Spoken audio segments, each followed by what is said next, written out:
Welcome to viaSocket. viaSocket helps you connect your favorite apps with Square and automate tasks. Like when a new profile is created in Square, send a message to MS Team or Slack, or connect the client to WhatsApp. With viaSocket, you streamline your process, save time, and boost productivity. Today, we'll show you how to integrate Square with thousands of other apps using viaSocket. Log in to viaSocket. Click on New to start creating a workflow in viaSocket. Click on App Integration to trigger your workflow from an app. Search and select Square to trigger your workflow from Square. Select one of the trigger. Click on Start from Scratch. Next, click on Authenticate Now to authenticate your Square account. Write a short description for this token and click on Authenticate.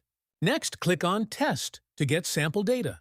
One of the customers from Square will appear in viaSocket. Click on Update to save Square as your trigger. Click here to add an action step. Select an app of your choice to add as action step. Then, select an action of that app. Click on Select an Authorization.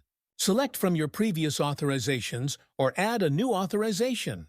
Fill all the required details to configure your action steps. Finally, click on Test. Finally, click on Save to save your action step. Click on Publish to publish your workflow. This workflow will automatically send Slack messages for new customers created in Square. This is the automatic message in Slack triggered from Square.